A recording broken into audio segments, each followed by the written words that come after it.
So we're getting to number 10. The last item on our list here is getting familiar with the purchase contract.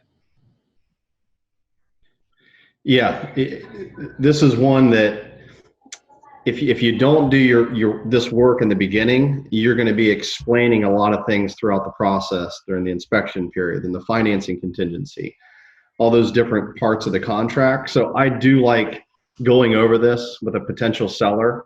And for me, it's usually the biggest thing is the inspection period. What does that mean? They can cancel for any reason. Do I have to do anything? It's an as-is contract or it's not an as-is contract. So getting familiar with that kind of saves us all from having had that conversation after the fact. You've accepted a contract. Okay, what did I sign? Rather going into it, when you get an offer, here's what you're going to be signing and setting those expectations so there's no surprises throughout the process. Uh, um, Talking of that, um, again, the same client who's up in the Panhandle called me and This poor said, guy. "I want to take the curtains from the kids' bedrooms because Grandma made those curtains." And I said to him, "Unfortunately, those curtains are part of the reason that you got $500,000 for your home. That buyer purchased those curtains, the the rods, the drapes, the ceiling fans, the chandelier, all the light fixtures, the plants in the garden. I can't tell you how many times I've had sellers that have said, but the tree in the garden, I planted that for, a family that member that passed away. That tree's important to me." And I'm like, I mean, I'll call and see if we can negotiate something, but that tree is part of the house. Yeah, It's like you can't go to closing and the seller's taken all of those really nice high-end stainless steel appliances and they replace them with low-cost black or white appliances and say, well, it's still appliances. No, they want everything that was there that's attached. So you really need to understand the contract and know that these are the fixtures that are coming along with the home. And if, let's say that chandelier over your dining room table is some beautiful crystal piece or it's a family heirloom, let's take that down before you list the home. Let's replace it with something else so that a buyer is not expecting that beautiful crystal chandelier over their dining room table. yeah. Here lately, washers and dryers, right? If I ran into this, I don't know, 2 or 3 years ago on a property that it was advertised washer dryer, but in the contract, washer and dryer was not written in. Yep. So those things need to be, if they're not already listed, they need to be written in as to what comes with the property and what does not come with the property.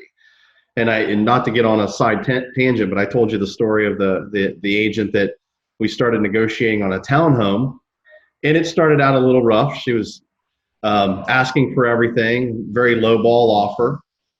When we finally negotiated the deal, she had mistakenly written in the line where it says purchase contract excludes, and she had written down all the appliances: the refrigerator, the dishwasher, the stove, oven, microwave, washer, dryer, even the water heater. She made an honest mistake, and we knew what she had done. So I called my seller and explained the situation. Said, let's have a little bit of fun here. We're going to let them have all the appliances. But that's just an example of, you've got to make sure that you're writing it in the right spot. What is included, what's not included.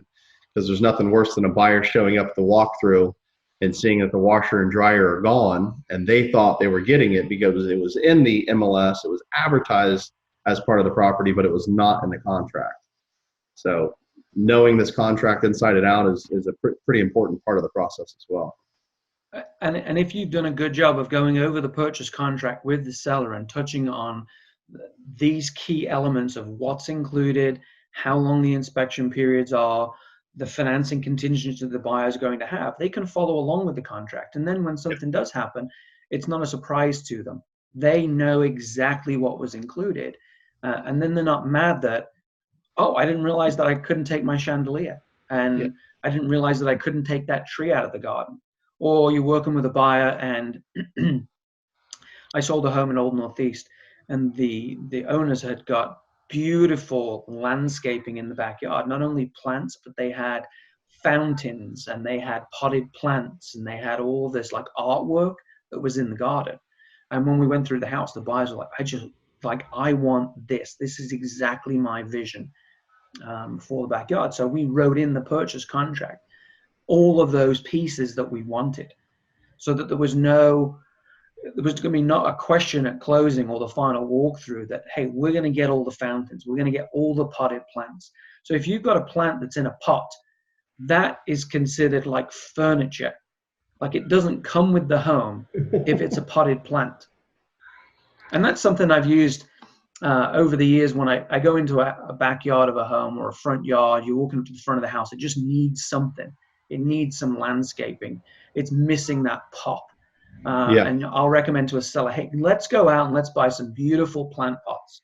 Let's spend a few dollars and get some really nice plant pots that are, bright colors, which will kind of give that nice accent against the house.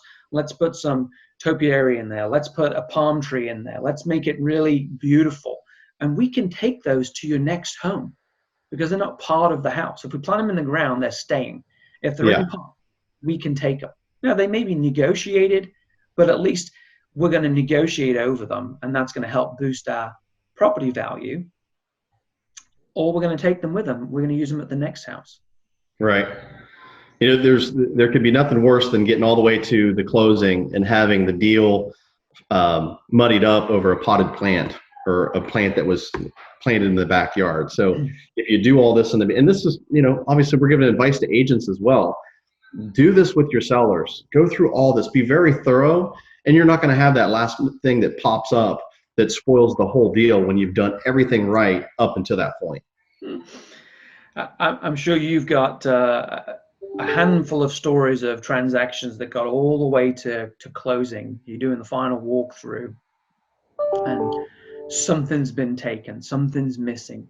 And I try my best at this point, as we're setting up the final walkthrough, I'll call the agent and say, I just want to make sure this, these are the key factors to this transaction are all there, that the house has been cleaned. I'm not saying it needs to be professionally clean unless we wrote it in the contract, but I don't want to walk in with my buyers and the couch has been moved for the first time in 5 years and that there's dust bunnies of dog hair all left behind there for the new owner to walk in and see this for the first time, because we're not going to be happy going to closing. I had one deal almost blow up. It was a townhome with vaulted ceilings, and the seller had removed this ceiling fan that was on an angle. So it came down off of an angle, and it was on this long pole. And of all the things to remove from a house, why would you think that removing this ceiling fan would have been acceptable? And it held the closing up for 2 days until we could get the ceiling fan back from the seller's new home and reinstalled. It's like, why put everyone through this stress? But the seller said, I didn't realize, I just thought I could take this stuff. Or, when in doubt, just call your agent before you do something like that. It would save all that time and aggravation. That's funny. Well, yeah, calling the agent on a worst case scenario and asking the question, yes. But you should have a copy of your purchase contract, and it should have been explained to you before you signed it. Most of these purchase contracts come in on an evening.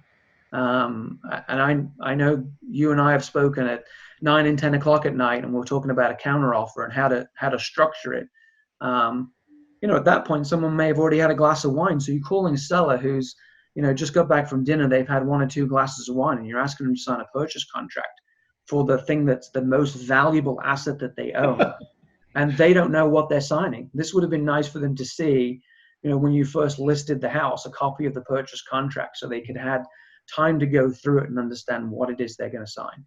Yeah, absolutely. I mean, I can't say that I haven't had to buy a washer and dryer throughout my career. There's been times where that has happened, and you buy yourself a new washer and dryer for your clients and you move on, but you'll never do that again. You'll never do that again. Yep. I think that was 2-3 years into the biz before I made that mistake, but I had not done it since. Yeah. Yeah. A decade of experience. Now you won't be buying washers and dryers. No. And it's always funny to hear a newer agent that'll go through that. I'm like, hey, well, the good thing is you got it out of the way and you'll never do it again. Right. Yeah. I'm sure that's a whole nother video we could just do of just funny stories and people doing stupid things. Yeah, I'm sure we could. We could probably do many, many episodes of that, probably on a weekly basis. Yeah. Well, I think that wraps up our 10 plus, I think, the bonus one there. I appreciate you taking some time to wrap this up with me today. And hopefully, this has been helpful to both sellers and other real estate agents out there, of just some advice from people that have been doing this combined over 30 years of experience here. Absolutely. Great. Well, thanks again, Brad, and I will see you at the office. All right, man. Take care. See ya.